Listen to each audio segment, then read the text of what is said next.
So I can pretend like I have a quarantine beard going on, even though I'm absolutely not. I spent a lot of money to burn my beard off my face. They zap it, right? Like you have to like go in and like hyper viper beam. Listen, I paid good money to have Cable show up and air hyper viper beam me 3 times in a row, and then after it was done, someone in the other room yelled out "marvelous!" Like it was so weird.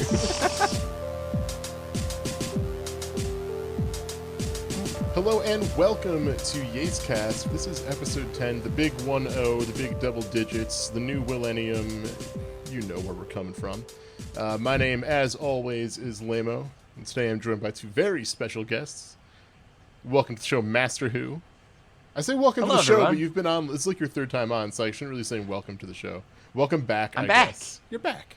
I'm back to bless your ears, yeah. My ears staying blessed. And Morgan with us also.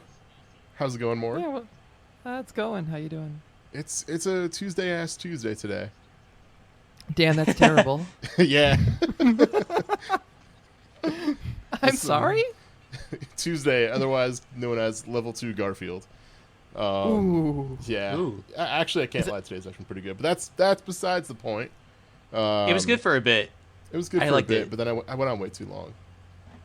And now we're here in this weird fucking purgatory hell zone. 10 episodes. All right. Yeah, this is what our viewers expect out of us by now. This got deep. This is fine. We're continuing the trend. All right. Quality's never been higher. So, real quick, what have both of you been up to for the past week? What's been going on? I don't know, Brett, you want to kick it off? I'll kick it off. Here we go. So I've been, guess what, playing more Final Fantasy 14. That's been the current trend as of late for like 4, 5, 10 weeks now. So that's been more or less what I've been up to. I got my, I think I mentioned it last week. I got my wife involved. She's playing. She's almost at level 50, so we're just grinding through the 14 stuff together. I'm still also just playing some Marvel 3. That's my current like fighting game flavor of choice.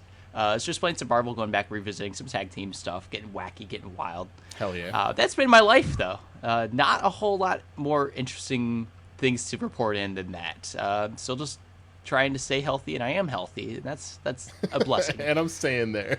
Yeah. And I'm staying there. Who's your current team in Marvel 3?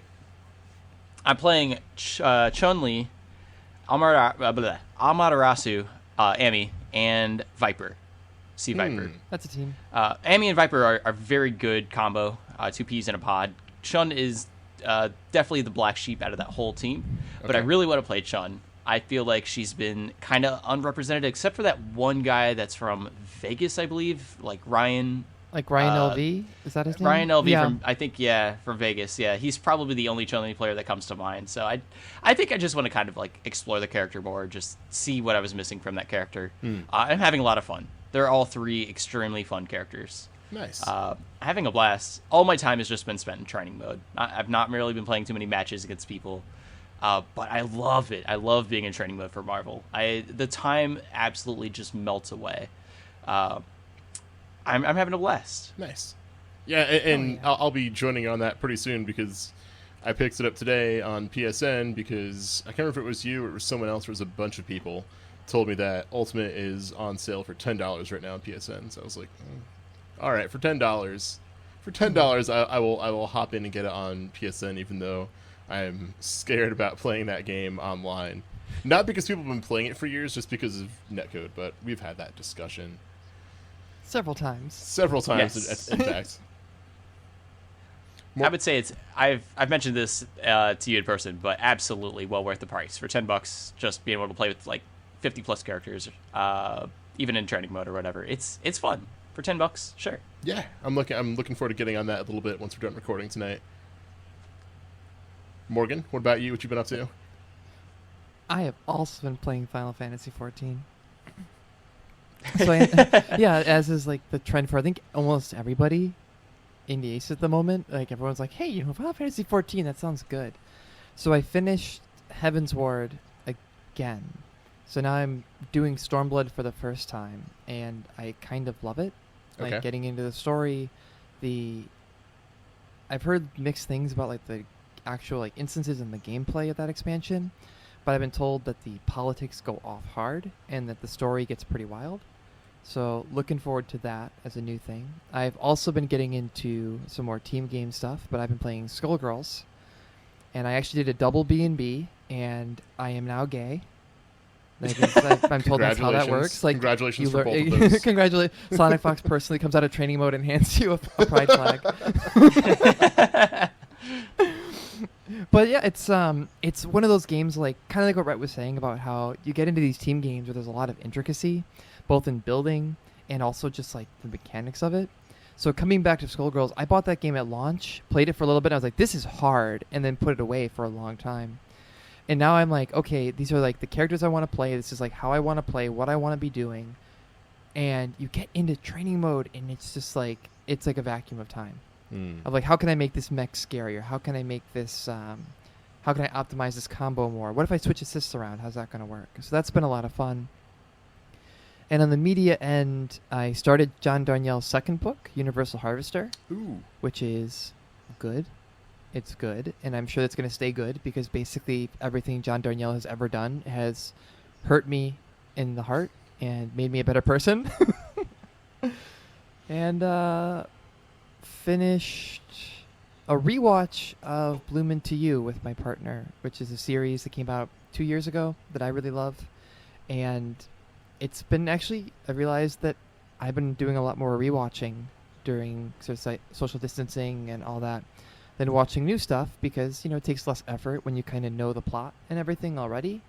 But it freeing up those brain cells to not have to follow, like, who is this character and what is their relationship. And especially in a show like Bloomin' to You that's very character-driven and has a lot of, like, very minute interactions between characters, I picked up on a lot of stuff that I didn't see before, and that was pretty cool, actually. Nice. Yeah, those kind of media revisits where you already have knowledge of what's happening and lets you focus on things that you might have otherwise missed. Those are always really rewarding in a kind of unique way that's not separate from enjoyment of the original story or things that you kind of picked up in the initial go through, but just kind of gives you more to appreciate, and you kind of realize how much other like ancillary work and polish goes into a lot of things. And it's really nice. Yeah, like there's a lot of stuff like that. And I guess I'm usually not a rewatch person. Like, I'm one of those folks that will just, like, watch something or see a movie once and then be like, all right, I'm done with it. Moving on. But this has been a new thing, and kind of exactly like you said, like, when there's the polish comes through when you're not looking for just, like, what's the plot? Who's going where? What are they doing? But you start to pick up on, like, oh, there was, like, a very minor character interaction. Or, like, oh, those two characters, like, looked at each other in, like, a weird way. I wonder if they're gay. Oh, they are because it's Bloomin' to You. But, yeah. Spoilers, everybody gay. I mean, not actually. But if you, like, throw darts at a board with pictures of the cast, odds are you will hit a lesbian. Just to get me started, like, what's a good beginner gay anime? Because I've not watched many of them. If I was to, like, kick it off, what would be your, like, beginner's soft gay anime recommendation? A soft gay? All gays are soft. That's how it works. That's a good question. It depends, I guess, on what are you looking for, because there's stuff where it's like, do you want it to be more subtext or, like, the main text? Do you want it to be, like, woven in with action? I want it to be pure romance. I want to feel the love. I would say Bloomin' to You. Bloomin' to You. I've heard great things. I've not watched it. But. It's really good. It's 13 episodes. The tragedy is that it kind of, as a 13 episode run goes, it sort of chunks off in the middle of an arc. And it's like, it does kind of work as an ending, but you get the main points and, like, characters and everything. So if you're looking for, like, what's a pure romance that you're like, then, like, Bloomin' to You is really good. Other recent stuff, if you want more, like, woven in with action, Revolutionary Girl Utena is really good. Review Starlight is really good. There's we should talk more. I need to actually think more about this. But if you're looking for, like, just romance and just like, oh, they're gay, then yeah. That warms my heart. Absolutely. Yeah. I could start there, branch into, like, bigger gay territories. Into bigger gay. Bigger. I want to fucking rewatch Yuri on Ice now. It's been like also Yuri on Ice. Also Yuri on Ice. Yuri on Ice is really good. It's extremely good, and I'm surprised I didn't think of it, probably because I was talking about Bloomin' to you earlier. But if you want to be a sexy pork cutlet bowl, you know, as one wants to do. Do we have time for one quick story, though, with Yuri on Ice? Go for it. I'm always down for a Yuri on Ice story. All right. So y'all know Callisto, right? Yeah. Yes. Blue Garter Callisto, BG Callisto. That's what that stands for? It was a Final Fantasy thing. Yeah, Blue Garter. Oh. Yeah. So we're bringing it back to Final Fantasy. So anyway, we did a double date for the finale of Yuri on Ice.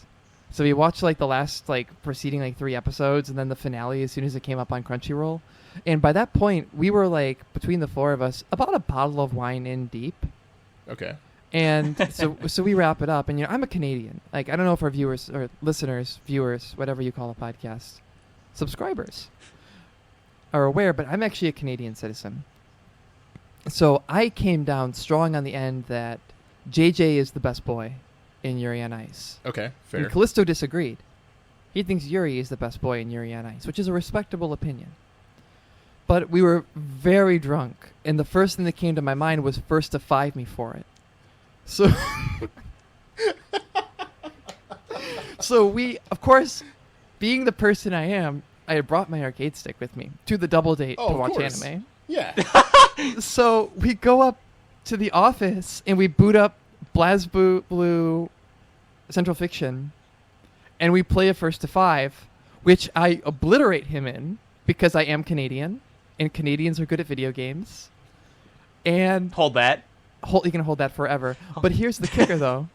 Most recent combo breaker, 2019, I go back behind the production booth, and Callisto is like, hey, I got something for you. And he hands me this little, cardboard sleeve.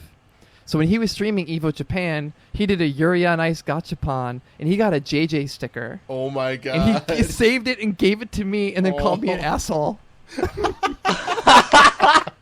Oh my God, I love it.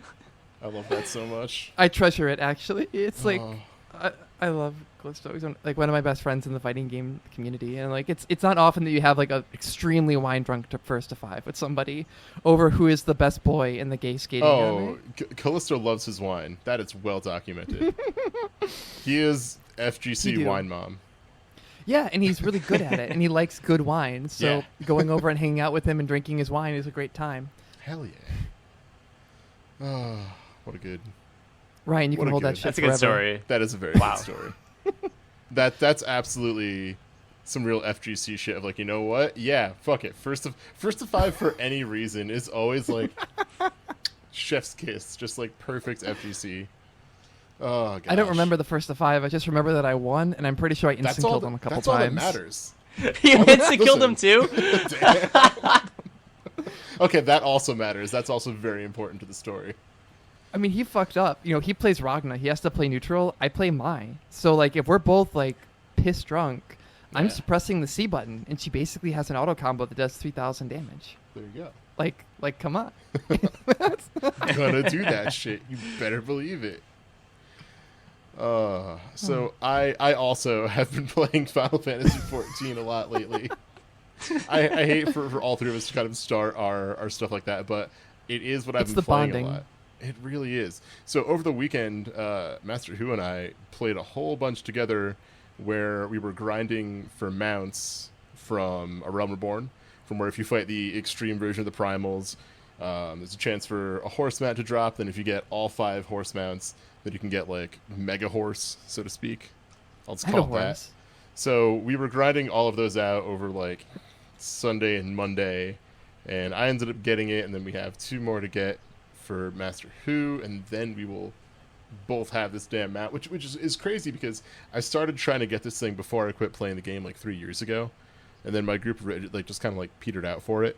But now that I'm in Stormblood is out, and hey, level cap is raised, item level stuff is raised, you can damn near solo all of these fights now, and it's done in no time at all. So it's all right, bata solo I don't know, if for extreme, and it's all right, cool, that took me 59 seconds. I was sub-minute that time. Just one who will win in a fight, one punchy boy versus an actual earth god. It's the punchy boy. Which is kind of crazy, but that was actually a lot of fun to go through that and just kind of hang out and do some chill non-MSQ grinding in 14, because that's what I've been doing so much of as I'm kind of nearing the end of Shadowbringers. So that's been fun, and it's kind of been a nice distraction from just pushing through to the end, so to speak. Aside from that, there's like a few other things in 14 I want to go back and do. I kind of want to go and do Crystal Tower, since that's apparently really important to some aspects of Shadowbringer's story, and seeing as I feel like I'm getting close to the end of Shadowbringer's story, I should probably go and do that now. But yeah, that's all things that I have time for, and if I don't do that now, I can always loop back around to it later. That aside, the other kind of big thing that happened last week, so I got, I think it was like a week ago, actually. Yeah, a week ago, I picked up a new... CRT television from Retro Games. I loved it. It was great. And then I was like, ooh, you know what? There's like one little tweak I can make. Let me find a way to get into like the secret, like the service menu on the TV, which has like all like the crazy options and shit. And I was like, all right, cool. I found it. And then I went to exit it, except the button for exiting wasn't labeled. So I accidentally set everything to the factory default. Not even like, which isn't even like, here's what happened. Here's like, oh, if you just turn the TV on and pull it out of the box, here's what you get. No, this is like, it's off of the production line in the factory and hasn't been calibrated yet to do anything. So yeah, all my shit is like super fucked on that right now. So I got it to a point where things are playable on it. Right now I'm trying to find... I found a few of the people that have the same TV, and I'm like, hey, can you get into the service menu and just take pictures of all this stuff? Because I can't find anything for it online. One of them, unfortunately, doesn't have the original remote that you actually need to get into it. You can't do it without the remote. So What? It's been an adventure. And to get to... So, yes, I could probably go through and figure out what everything is and get everything set back to the way it needs to be. The really big problem with that, though, is that, first of all, there are... I think it's 22 pages of settings in the service menu. This keeps getting worse. Yeah. And Whoa. what makes it even harder is that everything in there is like abbreviated, because generally for going through something like that, you would probably have like a special service like guide or service manual to go along with it, which, by the way, I can't find online for that particular model either. So yeah, I'm in retro hell. It sucks. It sucks ass. I'm sorry. I'm upset. It's okay. I was able to fool around with enough things where things are playable on it. It doesn't look great, but it's whatever. Hopefully one of my pals will come through and give me some of those settings so things can look like not dog shit. But I hope so. that's about been the big points of my past week. So you're a punchy boy. Rhett, what do you play in 14? I'm a bard. Oh. I sing songs. Sing songs, shoot arrows. Yeah.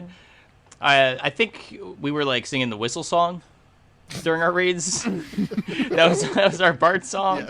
Yes. Oh. So yeah. Morgan, you play warrior? I've been playing warrior, yeah. Nice. Which is great. Stormblood questline starts off with Curious Gorge, who is the best named NPC in 14, falling in love with a little dragon girl NPC warrior because she's like super strong and punches him like anime style into the horizon. God, I love it. At least that's what it seems like the storyline is just like... So Stormblood is like class consciousness, revolution, imperialism is bad. And then I run and I go do my class quest, and it's like, Curious Gorge doesn't know how to talk to girls. Yeah. Some of those are so fucking good. And like, I'm sad that the stuff for Monk has not been as great, or at least as like entertaining. That's that, which is like fine, whatever. But yeah, God, I wish I had Curious Gorge. I did start to go around and do some of the Hildebrand stuff again, though. Oh, it's great. Hildebrand, I love Hildebrand. is so fantastic. Oh, God, I love Hildebrand is wonderful. those, Are you a Manderley man? What's that? Are you a Manderley man? Oh, I am absolutely a Manderville man. To our listeners, our video feed absolutely has him doing the Manderville dance right now. Is so good. It's so fucking goofy in game. I love it. Yeah, it's really good. I caught a glimpse of one of the Mandeville quests that Lemo was playing through, and I don't know the context for it, but to the best of my ability, there was a naked old man Godfried suplexing Mandeville after like shadow stepping through the desert to chase him down and hunt him down. It's a really good quest line. It's very good. It's really fucking funny. And Gilgamesh is there. Oh, yeah, and Gilgamesh. That's how you get Gilgamesh battle on the there. bridge, right? Yeah. Yeah. That's actually the next one that I need to do. I need to actually queue for like the Duty Finder. Queue for that in Duty Finder, which that's I think why I stopped doing it, because you don't want to wait. Yeah. Yeah. It was taking forever to get people for it. But anyway, that we can move some more Final Fantasy 14 talk to another time. We've all been playing Next on episode. that game so much. Oh, that game is great. But the big thing that we kind of wanted to talk about tonight, so last week you may remember we were talking about the Mortal Kombat movie and the Street Fighter movie, and this week we kind of want to talk a little bit more about just video game based movies that are based off of video games. What we've seen, what we haven't seen, what we think is great, what we think is really bad, because God knows there are more than a handful of pretty bad video game movies out there. So one of the things I looked up is even just looking at all the ones that have been... So obviously you have your like direct-to-video things. You have your game movies that came out in Hollywood or in theaters, whether it's here or overseas or wherever else. There's also the short movies. Like there's so much for it. And good Lord. So checking this right now, it looks like the very first... live action Hollywood video game movie was Super Mario Bros. That came out in May 28th, 1993. Yeah, it's a great movie. I've never seen it. I've never seen it either. So I'm the only person that's seen it, and I think it's great. So that's close. That's the truth. It's done. All right. It's got Bob Hoskins I'm in actually it. surprised. I'm surprised that's the very first video game movie. I thought something would have came before that, because it seems so odd. I don't know. Like, something about it just seems so odd. I would have thought somebody would have like paved the way for like video game movies before that, but there were I guess there not. definitely movies that were like about video games, like The Wizard. Yeah. I think The Wizard was back in the 80s, but these were the ones that like Super Mario Brothers was the first like we're going to adapt a video game into a movie, and Yes. boy did they adapt it. And that's like such an important distinction, yeah, because I mean, even early '80s there was a Tron movie. There was a I don't think there was a War Games game, but there was also stuff like The Last Starfighter 1984. The Wizard 1989. I mean, there are definitely movies that are about video games, like for sure, or video games are kind of a key theme of it. But yeah, the very first one that was actually adapted from it was the Super Mario Brothers movie, and the only while I haven't seen it, I remember my only memory of it is being at like a family friend's place and seeing they had it on VHS, and looking at the back of the VHS box, and I was just like, this doesn't look very good. Like, that's not Bowser. This is It's a loose adaptation. Let's just put it that way. Like a lot of it doesn't make sense. It's an And interpretation. even like I think I saw it on like Cartoon Network as a kid or Whoa. something, and I remember watching this, and even like young Morgan was like, "This is not Super Mario." I had the same reaction, like, "That's not Bowser." Like what? Like it was like a weird kind of gritty, almost like cyberpunk dystopia. And Yeah. I'm like, yeah, it's a very surreal film to look back on. And even as an adult, I'm sure like I could appreciate it as like, this is a weird movie. And it had a $40 million budget. I got Wikipedia open here, and I could imagine that they were like, we need to make this so that it will appeal to a mass market and not just, kids that play video games. And so they made a very weird, almost like Blade Runner-esque Mario film. I highly recommend it's maybe a watching dirty it. looking Mario film. And like Daisy is like a resistance fighter against the oppressive President Koopa. Hell yeah. Shit is wild. It is wild. I want to say Yoshi is in this, and Yoshi is just like, yeah, Yoshi is just a velociraptor. Not even cute, like looks like something out of Jurassic Park. He's not even a Yoshi. He's just literally a fucking dinosaur.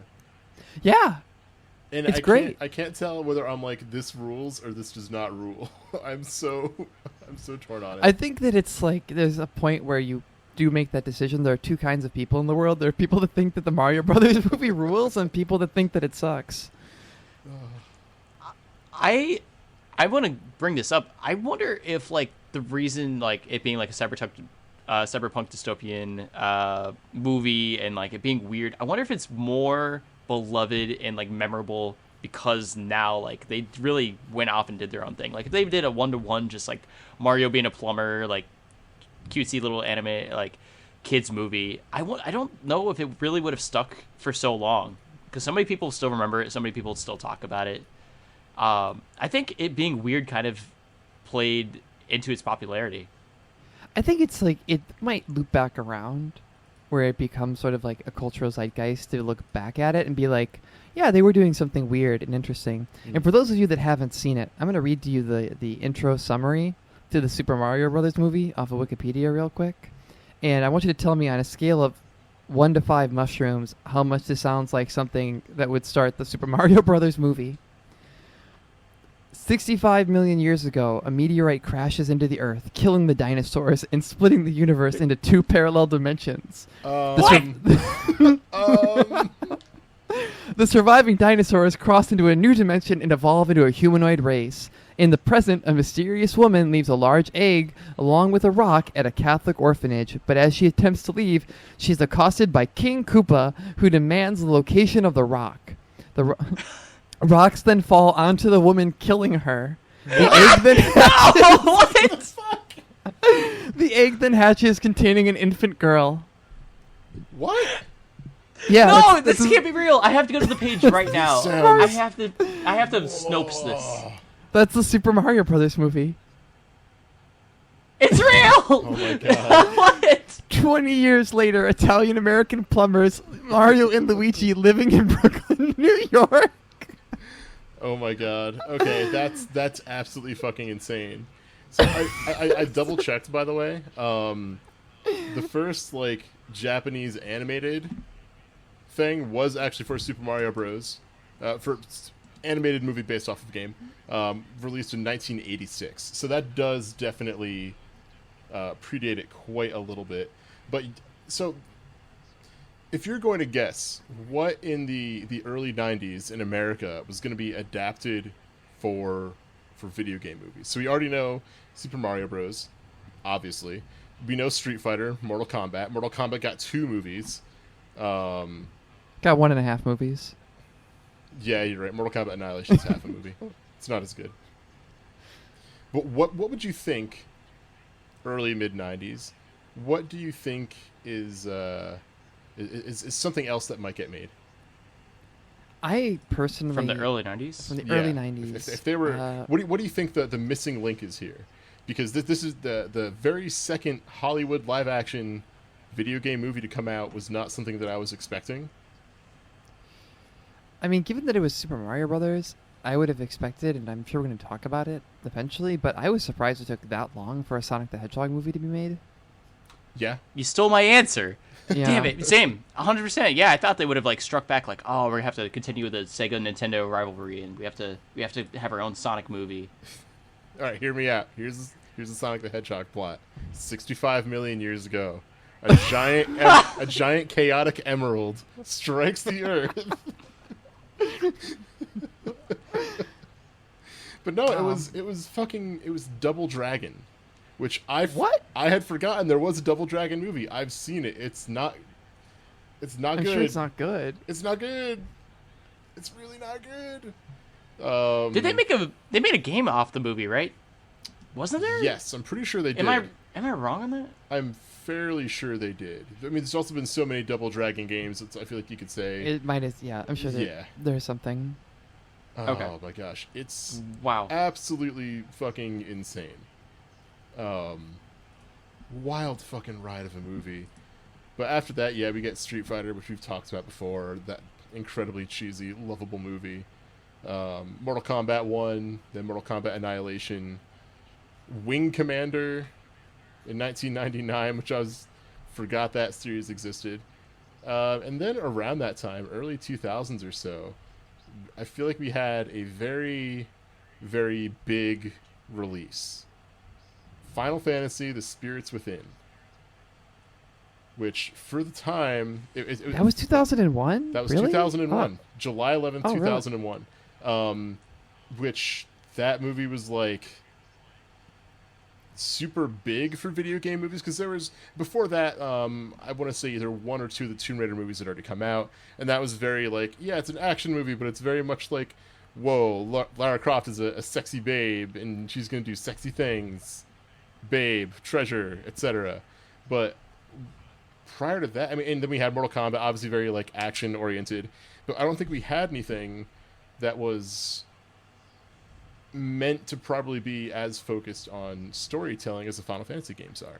So it seems like, and this is me just kind of thinking of it off the cuff, but it seems like the Final Fantasy: The Spirits Within was probably meant to be like the first like really strongly story-driven video game movie that wasn't sold on, it's based off the game series that you know and love, watch the characters on the big screen, because it was all original characters, wasn't like nothing was really reused. There weren't really references for you to get. It felt more like, hey, this is a story by the people behind Final Fantasy that they wanted to do in a movie form as opposed to as a game. Absolutely. And I don't even know if I would consider it a video game movie. Yeah, it's like it's more of a it's like its own entity, and yeah. I remember it being so it was 2001. I'm not going to say how old I was, but my only real exposure to Final Fantasy at that point was playing and really loving Final Fantasy VII. Mm. So I remember when this movie came out, I was super hype, and then it was actually all the things you're pointing out, that it didn't have references to the games, that it felt so detached from, like, I guess even 8 had been out at that point. So like playing Final Fantasy 7 and 8, and that was my exposure to it, like it didn't feel recognizable to me. Yeah. And I didn't like it. I was like, it was a weird thing. I was super hyped for like the Final Fantasy movie, and then it wasn't the Final Fantasy that I knew. And also, now I'm looking, Steve Buscemi did a voice in this movie. Holy shit. Alec Baldwin, James Woods, Donald Sutherland. But yeah, Steve Buscemi is the standout there. Holy crap. Wow. I was just looking through the same list while I was saying that. I'm like, Steve Buscemi? Really? All right. Yeah, so... But yeah, it's interesting, because I think Rhett makes a really good point there, of like, at what point did it stop being a video game movie? Yeah. Because when I think about this, and like, I don't think about The Spirits Within as a video game movie. It's a CGI movie that has like the name Final Fantasy on it, but it doesn't feel like a video game movie to me. Cloud isn't there. He doesn't have, a weird love triangle with Eris and Tifa. Yeah, and I mean, yeah. I think the only real connection to it, like looking at the people that are involved with it, I think the only real... Well, it was done by Square Pictures, but it was directed by Sakaguchi. So I feel like that's probably the only like real tie to Final Fantasy it actually has. Because outside of that, it's okay, there's someone named Sid, but like that's really it. That's it. Yeah, and they definitely like had put a lot of faith into this. From what I understand, they also had like you're saying, all original characters, and they were betting so big on these original characters and these original CG models that I believe the main CG actress lady, they were going to like have her be in multiple movies, like make her own movie star. So then that CG lady would then show up in like another Final Fantasy movie or something completely different and just be like the world's first CG movie star. They were betting big. Oh yeah. I don't know if I like it. Just from the name alone, Final Fantasy: The Spirits Within, my heart wants it so bad to just be a Final Fantasy movie that I kind of trick myself into just wanting it, like making sense of it being a Final Fantasy movie, even though there's really nothing in there that's even a video game movie. But my heart tries so hard to like make any sense of it. It's got no Punch Boy. Your Shota is not there. Yeah. You can't change classes by changing your weapon. It's not Final Fantasy. Fucking garbage. But yeah, it was so. And I didn't realize this either. I knew the movie was incredibly expensive to make. I didn't realize it's also the first photorealistic CGI movie that was done. Yeah, it was like a huge technological costing like deal. 136 million, which, considering like the blockbuster movies of today, is probably like nothing. But for 2001 money, That's a lot. That's a lot of money. It's like unheard of. Absolutely. I would have to go back and there's a pretty good video on this that Mick Muscles posted on his What Happened series about exactly this movie. I believe a lot of that cost attributed to them buying a completely brand new studio, Square Studios, but they bought all brand new computers, all brand new supercomputers, rendering software, and I think they housed it in Hawaii, if I'm not mistaken. I'll have to go back and fact check that. But it was extremely expensive to just start up the studio, and that's a huge cost of it. And then they decided to have it in Hawaii on top of that. Yeah. For no good logistical reason other than it just being fun in Hawaii. Yeah, just make everything more expensive because Hawaii, yay! Yeah, woo! So, and I kind of want to bring. But there up the is a Final very Fantasy good movie series for, that. I kind of want to bring up the Final Fantasy movie for two real reasons. One, well, I guess three actually. One, because it was at first like photorealistic CGI. Two, because was that first like really plot-driven one, and of course was a big disaster for Square. But I want to bring that up because there's another movie that's not. It's technically not based on a video game, but I feel it is probably the closest that we'll ever get to a true Final Fantasy movie. It is bring up the Dragon Quest movie. No. Oh. Because that is on this list, and I'm going to talk about that later. We talk about some of our favorite video game movies. Go on. You have my attention. But what I feel is probably the closest we're ever going to get to a very good Final Fantasy movie is Hayao Miyazaki's Castle in the Sky. Which, if you have... Yeah. So it starts out, you have two kids, they're sky pirates, they're learning about ancient cultures and power that, people tried to take advantage of, and it was sealed away, and, there's so much exploration and just discovery... And it's so good. I fucking love that movie. And even the first time I saw it, I was lucky enough to see it in theaters. And I remember walking out of that, and I was like, this is the best Final Fantasy movie that we're ever going to get. Like, yeah, it is, actually. Oh, it's so good. That has everything on the checklist you would need. Yeah, like when you think about all of like what the big story beats are in a Final Fantasy game, like it hits everything very well.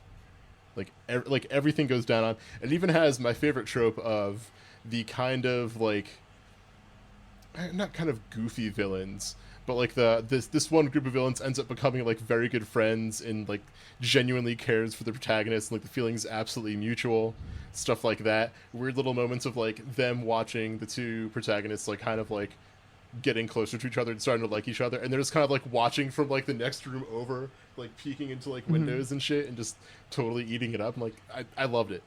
I love it so much. Very good villain too. I think actually I think the Studio Ghibli movies like just today or tomorrow or in the very near future going to be made available for streaming. I want to say on HBO Max. I could be wrong. I think it's on HBO. Okay. So if you haven't seen Castle in the Sky, I cannot recommend it enough. It's actually the first movie they put out as Studio Ghibli. Go watch it. It's fantastic. 100% worth your time. But so with that out of our way, and I guess it's probably one of my... I guess I can't call that one of my favorite video game-based movies, but what would be some of your favorite and least favorite, really, games that are based off of, or movies that are based off of games? Or games that are based off of movies that are based off of games. Street Fighter, the movie, the game. The movie, the game, yeah. Yeah. I think for me, like the two recent favorites have been Detective Pikachu and the Sonic the Hedgehog movie. Yeah. Which were also like a very interesting thing. And I think we can kind of chart the kind of cinema that's getting made around sort of video games and video game source material with their mainstream popularity, where you have like the Super Mario Brothers movie where they like basically kind of put Mario in like what was probably a pre-worked script to try to like make it a movie, but also hedge their bets that it could stand on its own. To movies like Detective Pikachu and Sonic the Hedgehog that are really like they revel in that source material instead of trying to like tack it on. And I think they're much better for it. And like both times I got out of the theater smiling. I thought Jim Carrey was awesome in Sonic the Hedgehog and absolutely sold the movie for me. But I think what's also interesting for me is like as someone of late 20s, early 30s age, which I think most of us are, that this was sort of that spot where in the theater it dawned on me that this is a nostalgic movie for me, and the target audience is twofold: people like me that are here for nostalgia, and the kids of people that are here for nostalgia. And that was a weird junction to be at, but I think it's they're good movies, they're fun, they're authentically like really, whereas like the Final Fantasy movie and Super Mario Brothers tried to avoid sort of the video game roots. Sonic gets hit and it makes the coin effect, and I chuckled. I was like, "That's funny." With the little ring effect, you know what I said. You probably heard it in your brain as soon as I said that, and it's like, "Yeah, that was great." And I was like, it was wonderful." I agree completely. Like, they definitely eat up the source material. Don't shy away from it. Don't try and tack onto it or anything. Like, that video game world is the exact world that you're catching on film. It's not shying away from that, and that really made those movies for me. I agree. I think Detective Pikachu and Sonic the Hedgehog are like two of my favorite video game movies. I'm looking up and down this list over and over. I'm not finding a whole lot of good ones that I like. There's a lot of bad ones. Those are the only two on this list where I'm like, absolutely, I would watch that again, 100%. I own both of them on Blu-ray. I would absolutely, show it to my kids one day as like a classic movie. They're both great. I'm gonna just yoink your answer. Now it's my answer. Sonic the Hedgehog and Detective Pikachu. I made this. Those are my two favorite video game movies.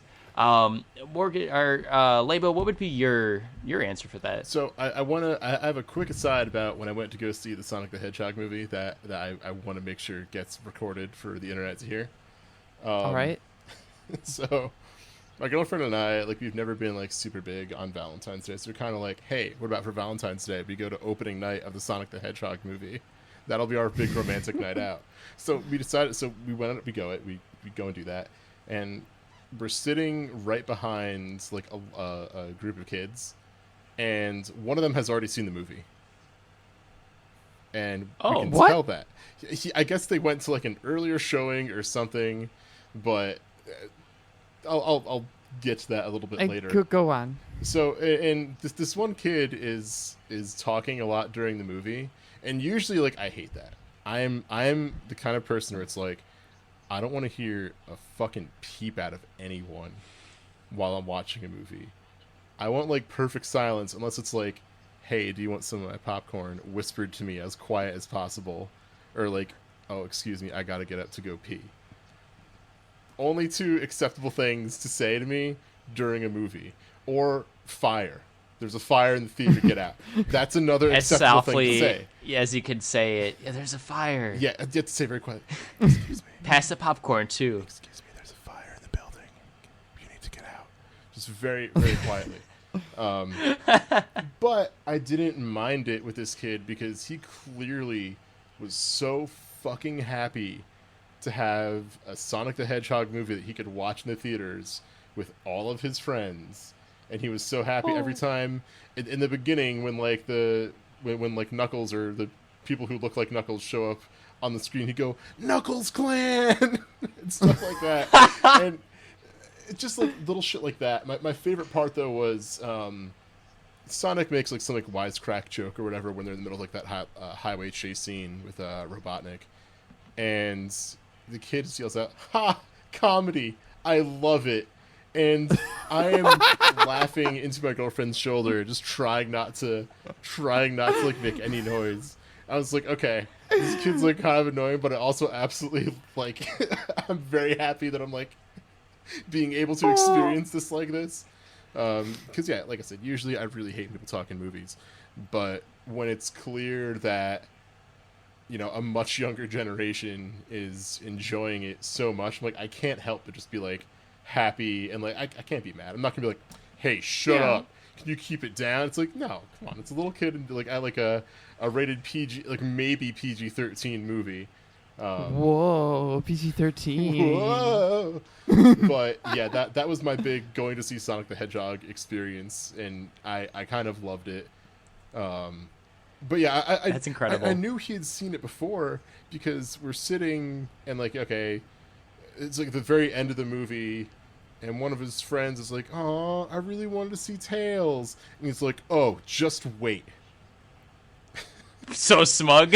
Yeah, he was so fucking smug. And then, of course, I'm sure there's like a mid-credits or a post-credit scene where you see Tails, and I'm like...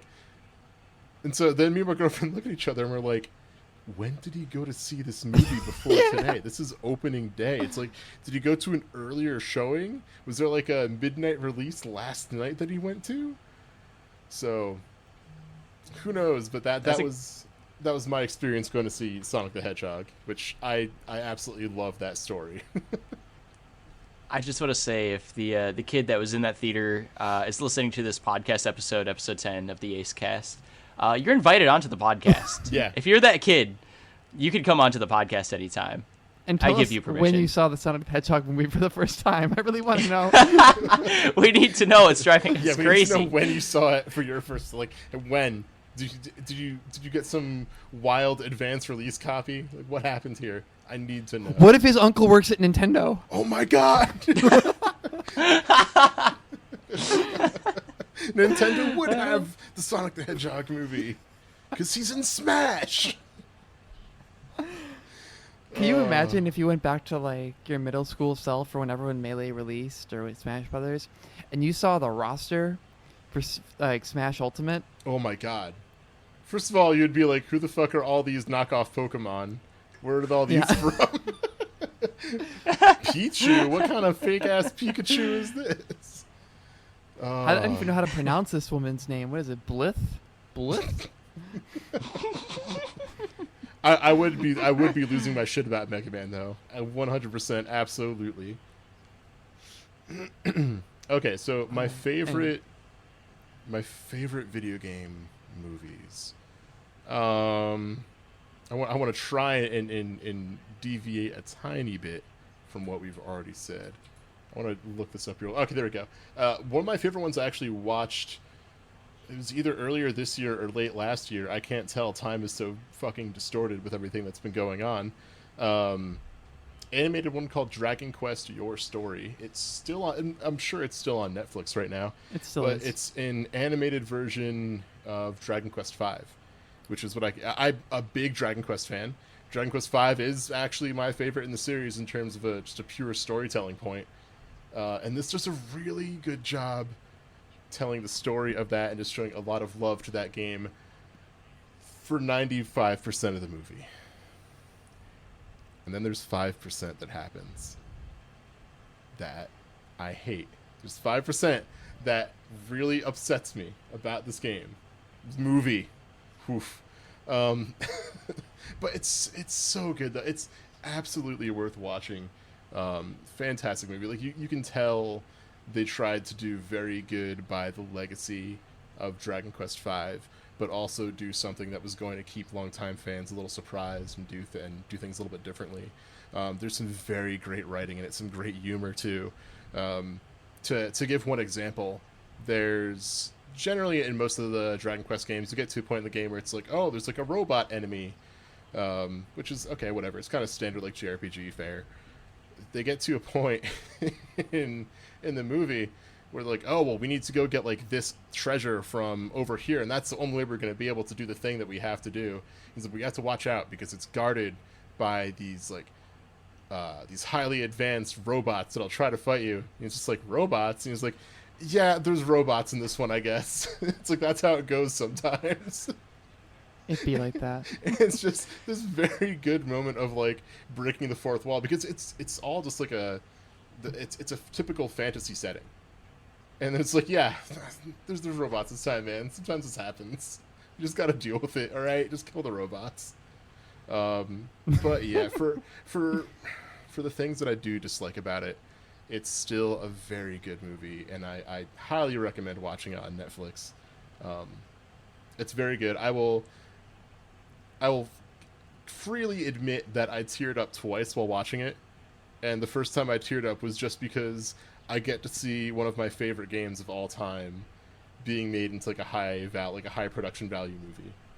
And I was like, oh my god, this is happening. And I started to tear up, and I'm like, why am I crying in the club right now? I feel like that essence is what like video games movies should capture. Yes. Like just getting to see your favorite characters and your favorite franchise like on the big screen, you should get that like heartfelt hit to the gut. and you should tear up. Like that should be like the point of video game movies, I feel like. I'm seconding, though, you should watch that movie. I watched it. I've never played Dragon Quest V, but even myself, it did an extremely good job of bringing you into the story, selling the story, telling you exactly what's going on. And even for somebody that's never played it, I thought it was amazing. I thought it was a great movie. I even enjoyed the 5% that you're talking about. Yeah, I thought that was fine. I know we differed on a little bit there, but yeah. Yeah. I think it's...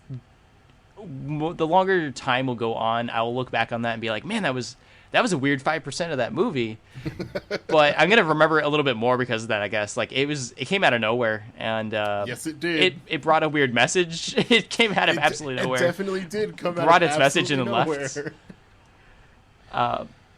I was fine with it. I was like, well, this is happening. This is cool. Yeah. I was taken aback at first, and I was like, okay, that was pretty neat. I can get behind it. Oh, I'll probably rewatch go watch it. that movie though. Form your own opinions. If you're watching this podcast, go watch it. It's a nice hour-and-a-half movie.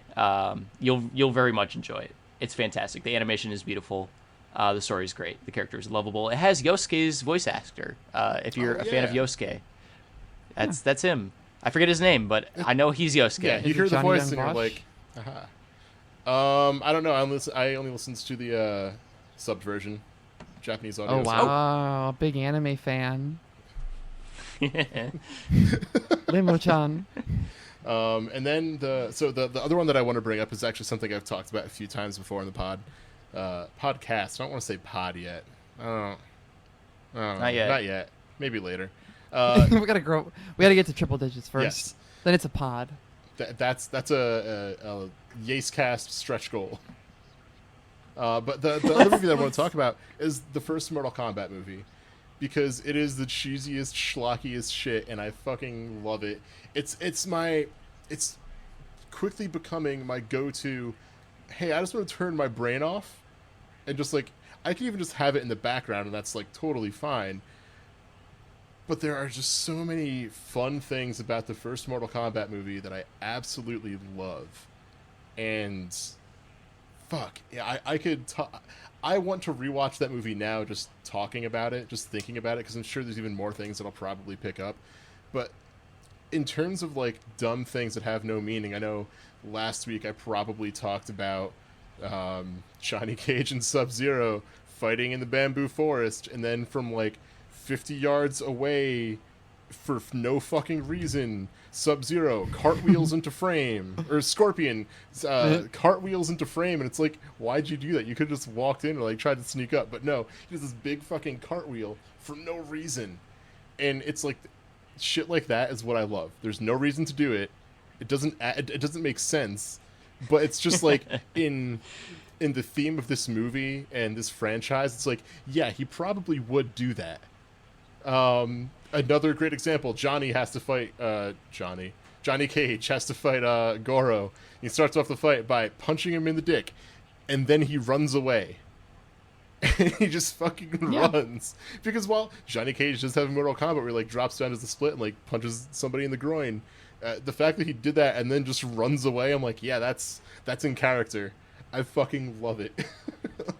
There's so much. It's a great movie. It really is. Yeah. There's so much goofy shit about it, and it's just a very fun, very dumb time, and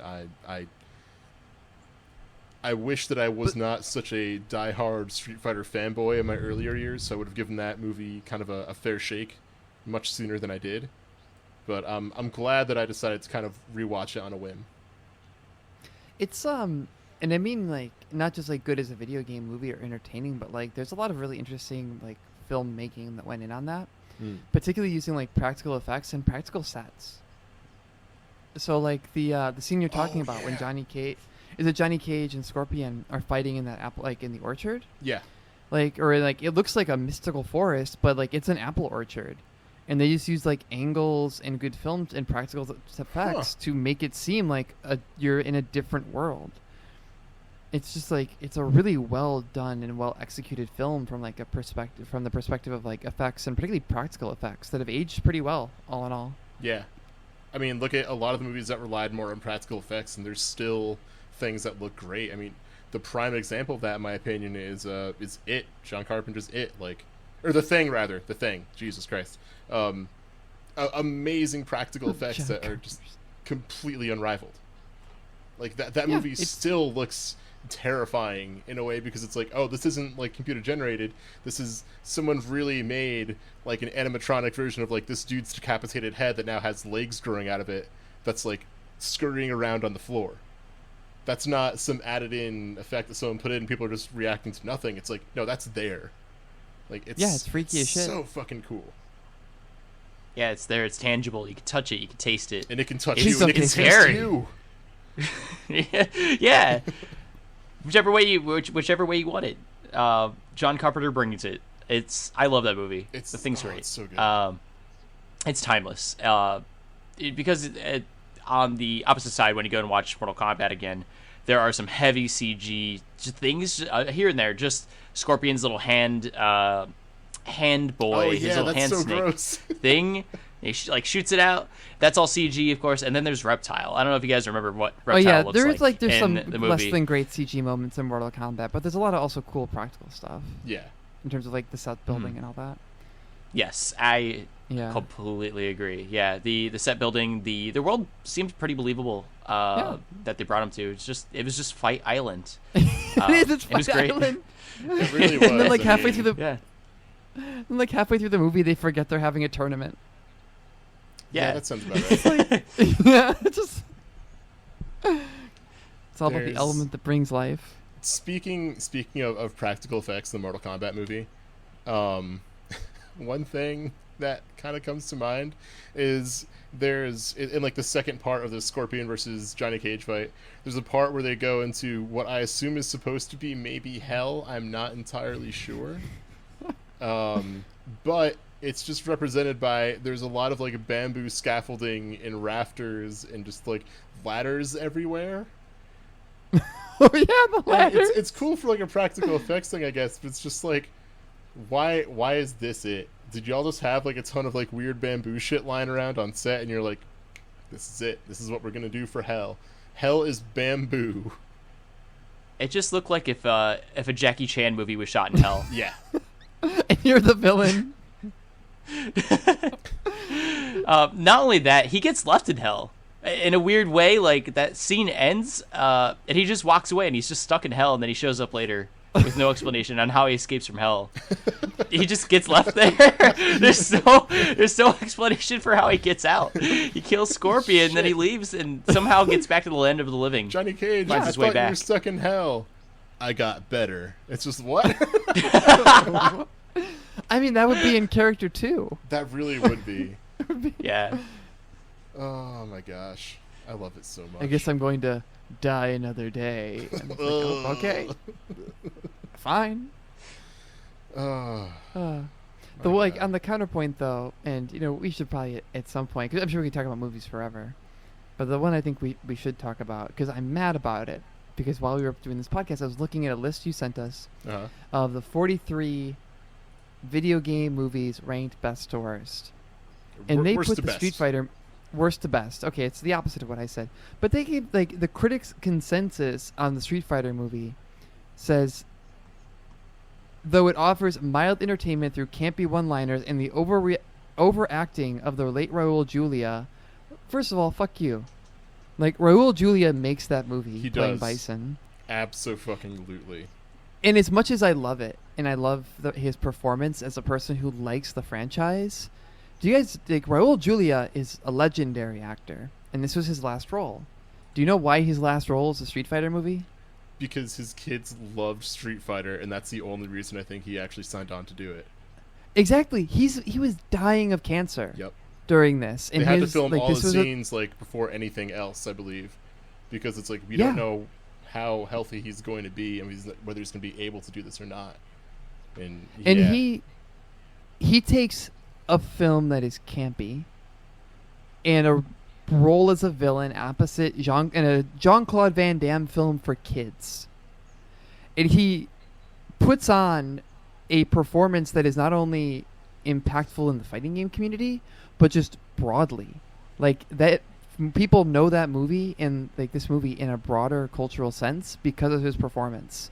and that he did that because he loved his kids and they loved Street Fighter, and he wanted that to like be the last thing that he could give to them. It's so. I mean, they get emotional over that, and for someone to call that overacting, fuck you, whoever wrote that. That's such you go to bullshit. I hope Scorpion pulls you to movie hell. Yeah, when I think about the Street Fighter movie, I don't see Jean-Claude Van Damme in my head. I see Raul Julia. Yeah, like he's the face of the Street Fighter movie. That's the first thing that comes to my mind. 100%. It's no other actor in that entire movie. He makes it for sure.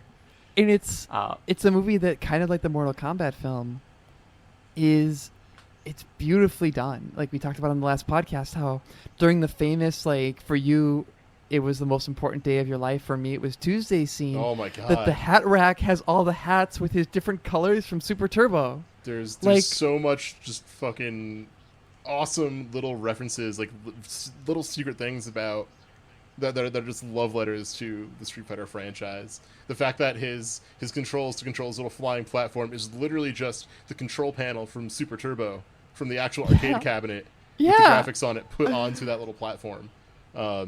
It's so good. It's so good, and it pisses me the fuck off that on this list it's rated worse than Pokemon the first movie, because that movie is fucking trash. Whoa. No! Whoa. Take nostalgia goggles off. Don't think about that from... No, fuck you. It sucks shit. Goggles stay on during this podcast. Okay, what about... I love that movie. Pokemon It's fine. Forever? Okay, it's rated worse than the Super Mario Brothers movie. I think we can all agree on which that is one. Fucked up. What else is rated better than the Street Fighter movie that we can get mad about? The Warcraft movie. Oh.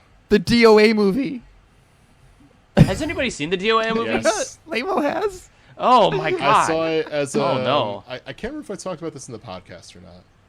You did. Oh yeah, I you did? brought in from the You Secret brought it up Service. last week. The FBI came and brought you to the movie. Yes, the FBI came and they dragged me to go see the Dead or Alive movie, and they tied me to the chair and like propped my eyelids open so I couldn't look away, and they played classical music the entire time, and that's why I can't play 3D fighters. That's horrifying. It's actually horrifying. And that's why I can't Korean backdash. How is the Dead or Alive movie at number 12 on this? Like, this list sucks. It's so bad. Part of me wants part of me almost wants to give it another shot only for the fight scenes, because apparently the guy who did the choreography for that has like a very, very, very long history in Hong Kong cinema. And I kind of want to give it a shot at least just for the fight scenes and see how that goes. I don't have high hopes for it. I'm probably going to come out saying, no, this movie is still dog shit. But I want to be sure. I want to be completely crystal clear in my convictions. I respect you. I'm still upset about the Street Fighter movie, and I want to maybe put this as like a way to tie these things together of like what really makes a good video game movie. Yeah. And I think the Street Fighter movie is one of the best examples I can think of. And it also comes with like Sonic and also like Detective Pikachu and more recent examples where, for me, when I'm going to see a movie based on a franchise, it's because I like that franchise. And what the Street Fighter movie does brilliantly is it takes elements of Street Fighter that are really fun, but then weaves something that's kind of unique, because you can't get the same experience in a different medium. So yeah, Shadow Lu is there. You've got Bison. Ken and Ryu are friends. Charlie is a special forces guy, but he's not Blanca in the game, but now he's a Blanca man. and Guile is going to shoot Blanca in the fucking head. He was about to give him the true one and done. And this is my V-Trigger 3. oh my god. No! They gave Guile a gun. I honestly forgot that Guile was going to kill Blanca in the movie until I said it. And Dawson has to be like, dude, no. No, he has a human heart. Yeah. Uh, Also, DJ is a computer hacker. And the whole thing at the end with Bison dollars. Yes. Like, Bison dollars? I want to know what happens to the Bison Bucks. Because I wanted, like, for the they're worth 10 longest time... British pounds. For the longest time, I wanted to, like, give those out at events. as like, oh, you beat me, all right, here's 20 bison bucks, or like some shit like that. Like just some real like goofy, like not necessarily even merch, but just like something that, hey, if you like Street Fighter, like you're probably gonna like find this pretty fucking cool. It's great. And that's, I think, what I kind of come to is that, like, when I watch that movie, it's fun. And it also loves the source material. It doesn't try to, like, make a new thing with the Final Fantasy name on it. It's like, this is identifiably, yeah, that's Street Fighter. And yeah, it's like a different thing, but it clearly loves the source material, much like how the Sonic movie was not going to be about running through the hills. It kind of has to have a plot and characters and stuff. But it's still identifiably a Sonic the Hedgehog movie. There's chili dogs in one scene. There are chili dogs. The thing that's super cool, and I think this touches on a bit of what you're saying, is that the movies have to not even necessarily respect the source material, but they have to like love the source material, because that comes through so much. Street Fighter is absolutely a campy movie, and it's kind of goofy, and it's got a whole bunch of things, but you can tell that like when they were making that movie, it was like, okay, we really fucking love Street Fighter. We love like the, you know, playing it and shit like that, and that comes through when you watch it. And sure, it's not, you know, it's not going to win any Academy Awards or anything like that, but it's a good time. It's fun, and it knows who it's for. It's going to win the Yace Award, the Yaces. Ooh, you could. The Yaces. Ooh. What would if there were Yace if there were Yaces, what would the award trophies be? You mean like the physical shape of them, or what? What would physical their shape? award? Like the Golden Globe is whatever the Golden Globe is. It's a bust of Rick Owens with the sunglasses on. Hit in the Millie Rock. On the moon.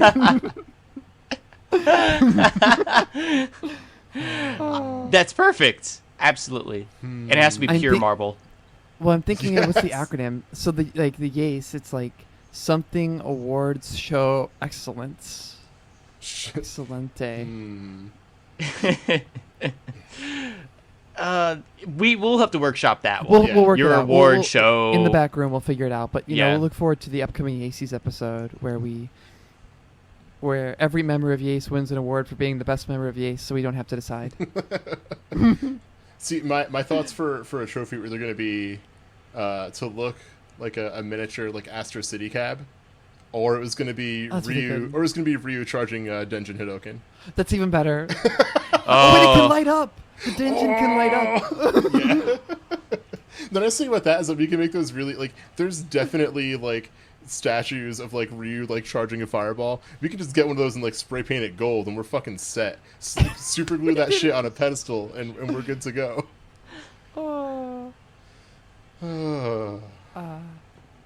All right, I feel like that's probably a good. That's where it's gonna end. Good place to call it.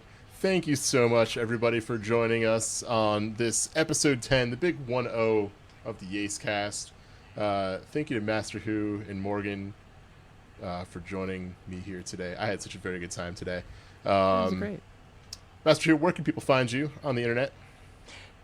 You can find me at twitter.com/masterhooligans. That's WHO Ligans. I'm also on Twitch at twitch.tv/masterhooligans. And YouTube at youtube.com/retsplay. That's RHETTS play. Every time I hear that YouTube, it just I love that name so much. It's such. It's mine. You did I love it. Good picking that out. Morgan, where can the people find you? People can find me on the Hell Twitter site at FOG_E. My Twitch is the same. I'm on a 2-week break between jobs, so I might be streaming more often. Probably going to be streaming Final Fantasy 14 because, you know, got to do those main story quest errands to get all the cool content and lore. So there you go. Yeah. And you can find me, Lamo, at twitter.com/Lamo_SD. There we go. Got that one right finally. You may still be able to find me on Twitch at twitch.tv/Lamo. I've actually been cutting down my streaming schedule quite a bit, so we'll see how things shake out in the future for that. And of course, you can find all of us here on the YASEcast every single week. Thank you again for joining us. Go buy a shirt, look proper, and stay beautiful. Yes, that's right. That was a little kiss I blew right out to you, the listener. Savor that shit.